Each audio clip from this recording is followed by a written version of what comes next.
जी, तो lecture number 5 का हमारा टॉपिक है limit of multi variable function. Multi variable function यानी जिसमें एक से ज़्यादा वेरिएबल्स आ रहे हों, उसकी अगर हमने लिमिट को डिस्कस करना है तो हम किस तरह से करते हैं। तो पहले तो डोमेन का जो हमारा टॉपिक चल रहा था पिछले लेक्चर में, उसी को कंटिन्यू करते हैं। कुछ एग्जांपल्स दिए हैं यहाँ पे उन्होंने, उन फंक्शंस की डोमेन और रेंज किस तरह से आप फाइंड करेंगे। फॉर एग्जांपल एक फंक्शन है आपके पास X square plus Y square plus Z square का स्क्वायर रूट, ठीक है जी। अब यहाँ पे देखें, जब स्क्वायर आ रहा है सारी वैल्यूज़ का, और स्क्वायर रूट के अंदर हमने डिस्कस किया था कि कोई नेगेटिव वैल्यू नहीं आनी चाहिए। अब क्योंकि सारी वैल्यूज़ का स्क्वायर है और पॉजिटिव वैल्यूज़ हैं, तो अगर कोई नेगेटिव वैल्यू होगी भी तो स्क्वायर लेके उसको वो पॉजिटिव कर देगा, यानी इमेजिनरी आंसर नहीं आएगा। क्योंकि अगर आप किसी नेगेटिव नंबर का भी स्क्वायर लेते हैं ना, -1 का जब आप इस तरह से स्क्वायर लेंगे तो वो प्लस ही हो जाता है, उसका साइन जो है वो पॉजिटिव कर देता है स्क्वायर, ठीक है। तो यहाँ पे इसके अंदर यानी नेगेटिव पॉजिटिव सारे नंबर हम पुट कर सकते हैं, और इसका जो आंसर आएगा वो सिर्फ 0 से बड़ा आएगा, यानी 0 से इन्फिनिटी तक कोई भी नंबर आ सकता है। माइनस की तरफ आंसर नहीं जाएगा क्योंकि सारे नंबर स्क्वायर्स के अंदर हैं, ठीक है। इसी तरह से यहाँ पे एक और फंक्शन की एग्जांपल दे दी है 1/x square plus Y square plus Z square. तो इसमें आप x y z की वो सारी वैल्यूज़ पुट कर सकते हैं सिवाय उनके जो 0 हो, क्योंकि अगर डिनोमिनेटर में 0 आ गया तो फिर वो आंसर अनडिफाइन हो जाता है, ठीक है। तो x y z की वैल्यूज़ तीनों की एक साथ 0 नहीं होनी चाहिए, कोई एक हो सकता है, x 0 हो जाए, y 0 हो जाए, या इनमें से 2 भी 0 हो सकते हैं, लेकिन तीनों एट द सेम टाइम 0 नहीं होने चाहिए, ठीक है।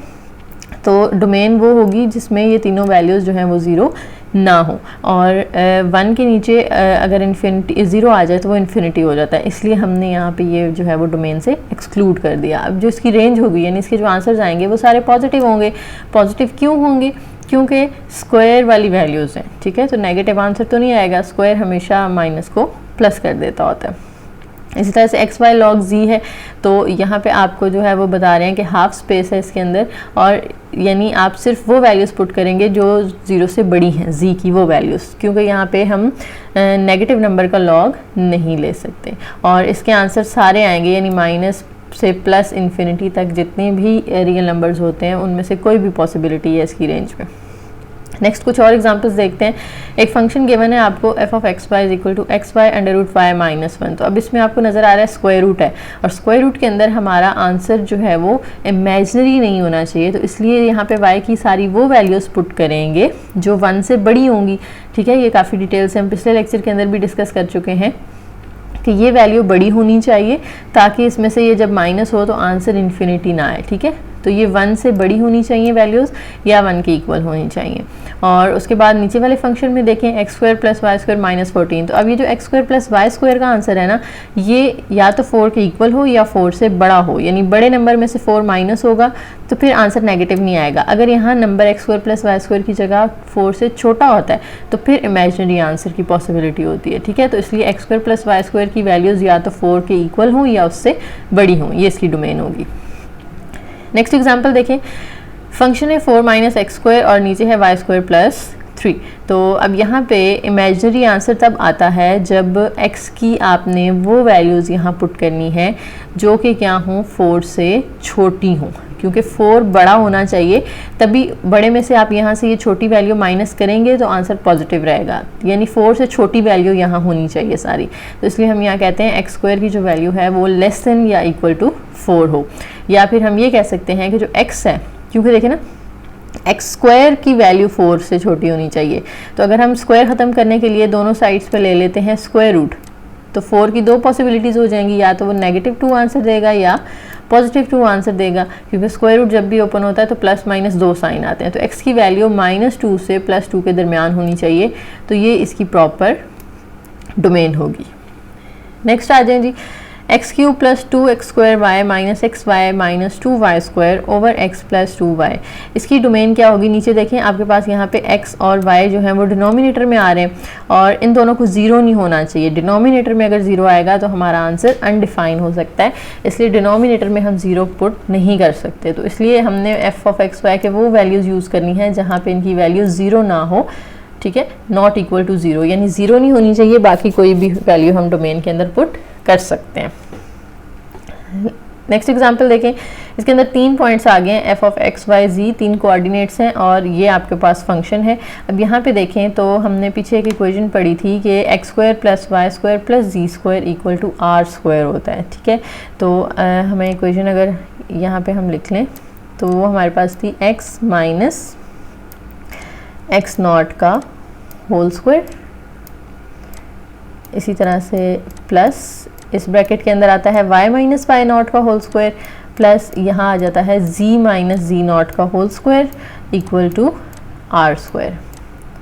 अब देखिए यहाँ पे X square Y square Z square दिया है, एक्स नॉट वाई नॉट और जी नॉट की वैल्यू नहीं दी हुई, तो इसका मतलब है वो ज़ीरो होंगी। तो यानी ये जो फंक्शन है ये ऐसे 3D स्पेस के अंदर है जहाँ पे सेंटर 0 0 0 पे है, यानी X not Y not Z not वो तीनों ज़ीरो हैं, सिर्फ एक्स स्क्वायर वाई स्क्वायर और जी स्क्वायर है।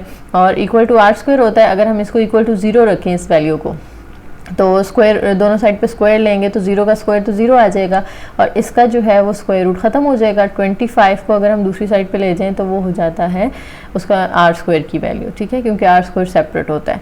तो अब आपने यहाँ से आर की वैल्यू अगर निकालनी है तो आप स्क्वायर रूट ले लेंगे 25 का, दैट इज़ 5। नेक्स्ट एग्जांपल देखें जी, एक लिमिट दी हुई है आपको और एक्स वाई जिसका फंक्शन है X Y over X square plus Y square. तो हमने ये बताना है कि ये लिमिट एग्जिस्ट करती है या नहीं करती। तो हम क्या करेंगे कि दो डिफरेंट पाथ से हम इसको जो है वो अप्रोच करते हैं। अब अगर हम एक ऐसा पाथ लेते हैं जिसमें y और x का पाथ सेम है, दोनों इक्वल हैं, तो हम क्या करेंगे, ये जो y आ रहा है ना फंक्शन के अंदर, इसको रिप्लेस कर दें x के साथ, क्योंकि y की जगह हम x पुट कर सकते हैं, ठीक है। तो यहाँ पे x के साथ x आ जाएगा, नीचे भी y स्क्वायर की जगह x स्क्वायर आ जाएगा, x और x मल्टीप्लाई होकर x square over X square plus x square. और ये वैल्यू अप्रोच कर रही है ज़ीरो को, एग्जैक्ट ज़ीरो नहीं है, ठीक है। तो हम इसके करीब तरीन वैल्यू 1 पुट करके इसको टेस्ट कर लेते हैं। तो 1 यहाँ पुट कर दें तो 1 का स्क्वायर 1 और नीचे 1 + 1 ये 1/2, यानी पॉइंट्स के अंदर 0.5 आंसर आ जाएगा।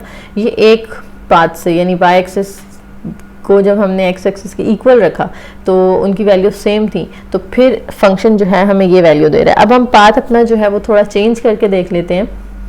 आप उस लाइन के अलॉन्ग इस फंक्शन की वैल्यू फाइंड करें जहां y = 0 है, तो इस फंक्शन में y की जगह पे 0 आ जाएगा और 0 ओवर समथिंग इज़ 0, तो इसका आंसर आपके पास आ गया 0।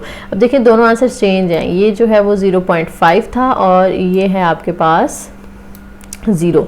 तो हम कहेंगे कि यहाँ पे जो लिमिट है ये एग्जिस्ट नहीं करती, क्योंकि दो डिफरेंट पाथ्स जब हमने ट्राई किए तो फंक्शन दो डिफरेंट वैल्यूज़ दे रहा है, सेम वैल्यूज़ नहीं दे रहा, ठीक है। तो यहाँ से हमारे पास एक थ्योरम बनता है जिसकी स्टेटमेंट आपने याद रखनी है कि अगर एक लिमिट हो जो अप्रोच कर रही हो किसी भी पॉइंट को a b, ज़रूरी नहीं है वो 0 0 हो, कोई भी दो पॉइंट्स हो सकते हैं, और वो फंक्शन जो है अगर हमें 2 या 2 से ज़्यादा डिफरेंट वैल्यूज़ देता है 2 डिफरेंट पाथ्स के ऊपर, ठीक है, 2 डिफरेंट पाथ्स हम लें तो उसकी वैल्यूज़ अगर दोनों पे डिफरेंट हों तो फिर हम कहते हैं कि लिमिट जो है वो एग्जिस्ट नहीं करती।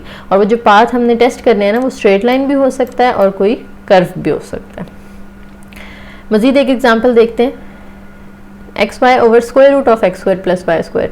तो अब जब स्क्वायर रूट की बात आ जाती है ना, स्क्वायर रूट के अंदर जब स्क्वायर्स आ जाएं तो फिर हम यूजली उसको ट्रिग्नोमेट्रिक फंक्शंस के इक्वल लेट करके सॉल्व करते हैं। तो यहाँ पे एक्स को लेट कर लें r cos थीटा और y को लेट कर लें r sin थीटा, क्योंकि अगर हम डायरेक्ट यहाँ पे 0 0 पुट करते हैं ना तो ये हमारे पास हो जाएगा अनडिफाइंड आंसर, तो इसलिए हमने उसको ट्रिग्नोमेट्रिक फंक्शंस के ज़रिए सॉल्व कर लेना है। अब फंक्शन में x की जगह आ जाएगा r cos थीटा, y की जगह r sin थीटा, नीचे भी x की जगह r square cos square theta और y स्क्वायर की जगह r square sin square theta. अब डिनोमिनेटर में देखें तो r स्क्वायर कॉमन आ रहा है दोनों के अंदर, तो आप r स्क्वायर कॉमन ले लें, अंदर बचेगा cos square plus sin square. cos square plus sin square हमेशा इक्वल होता है 1 के, तो 1 r स्क्वायर से जब मल्टीप्लाई होगा तो r स्क्वायर बचेगा। अब स्क्वायर जो है वो स्क्वायर रूट के साथ कैंसिल और नीचे बच गया r, और ऊपर वाली वैल्यूज़ एज इट इज़ चलती जा रही थी। अब r कैंसिल हो जाएगा स्क्वायर में से एक r के साथ, पीछे बच गया r cos theta sin theta. तो ये हमने वैल्यू निकाली है इसकी, ठीक है जी, इसकी वैल्यू हमारे पास आ गई r cos theta sin theta. अब जब हमारे पास एक्स वाई था तो लिमिट 0 0 को अप्रोच कर रही थी, अब हमारे पास एक्स वाई की जगह r और थीटा आ गया, तो अब हमने r को अप्रोच करवाना है 0, ठीक है।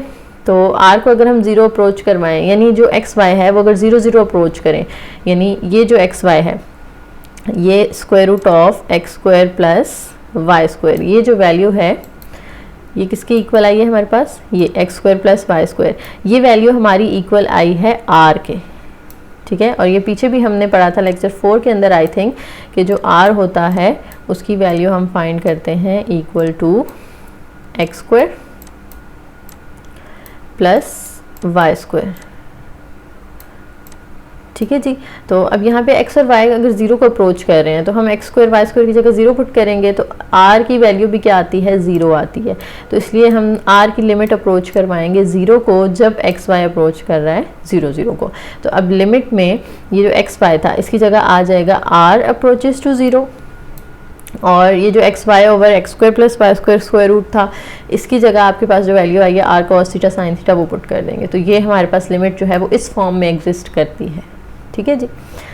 ये इसकी फाइनल फॉर्म हो जाएगी। अब कुछ रूल्स हैं लिमिट्स के, वो हम डिस्कस कर लेते हैं। अगर आप लेट करें कि एक फंक्शन है एफ ऑफ एक्स वाई और उसकी लिमिट अप्रोच कर रही है एक्स नॉट वाई नॉट को, और उसको आप L1 का नाम दे दें। इसी तरह से एक और लिमिट है जी ऑफ एक्स वाई, एक और फंक्शन है, उसकी लिमिट भी एक्स वाई अप्रोच कर रही है एक्स नॉट वाई नॉट को, और उसको आप नाम दे दें L2 का।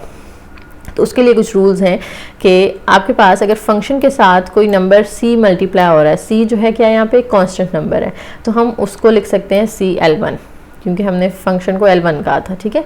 और इसी तरह से अगर दो फंक्शंस ऐड हो रहे हैं F of X Y plus G of X Y और उनकी लिमिट कॉमन है, तो आप क्या कर सकते हैं, दोनों के साथ लिमिट सेपरेट कर सकते हैं। एफ ऑफ एक्स वाई के साथ अलग कर लें, जी ऑफ एक्स वाई के साथ अलग कर लें। तो जब अलग अलग करेंगे तो इसकी जगह हम L1 लिख सकते हैं और जी ऑफ एक्स की जगह L2 लिख सकते हैं। इसी तरह से सब्ट्रैक्शन एडिशन की जगह अगर सब्ट्रैक्शन आ जाती है तो फिर हम क्या करेंगे, इसी तरह से लिमिट एफ ऑफ एक्स के साथ अलग कर सकते हैं, जी ऑफ एक्स के साथ अलग कर सकते हैं और दोनों को माइनस कर देंगे। और मल्टीप्लाई हो रहे हो तब भी सेम कंडीशन है, और अगर दोनों डिवाइड हो रहे हो तो भी सेम कंडीशन है। लेकिन यहाँ पे क्या शर्त है कि जो डिनोमिनेटर है वो 0 नहीं होना चाहिए, यानी L2 की वैल्यू नॉट इक्वल टू 0 हो, क्योंकि अगर वो 0 होगा तो आंसर अनडिफाइन हो जाएगा। उसके बाद कुछ और रूल्स हैं कि अगर आपके पास कोई कांस्टेंट नंबर है, यानी ऐसा नंबर जिसके अंदर एक्स वाई नहीं आ रहा, तो आप उसकी लिमिट ख़त्म कर देते हैं और उसको वैसे ही नंबर लिख देते हैं। यानी फॉर एग्जांपल c की वैल्यू यहाँ पे हमारे पास आ जाती 2 और उसके साथ लिमिट ये दी हुई है हमें, तो हम हमारे पास देखें 2 के साथ x और y की वैल्यूज़ नहीं है जिसको हम ये अप्रोच करवाएं वैल्यू, तो हम ये लिमिट ख़त्म कर देंगे और ये सिर्फ 2 आंसर आ जाएगा, ठीक है। और इसी तरह से अगर हमारे पास लिमिट है एक्स नॉट वाई नॉट को जो अप्रोच कर रही है और फंक्शन में सिर्फ हमें एक्स नॉट दिया हुआ है, तो हमारा आंसर भी एक्स नॉट ही होगा। इसी तरह से अगर हमें फंक्शन के अंदर सिर्फ वाई नॉट दिया है तो हमारा आंसर वाई नॉट होगा। तो ये कुछ MCQs के लिए आपने याद रखनी है बातें, और ये क्वेश्चन में भी यूज़ हो सकती हैं, ठीक है।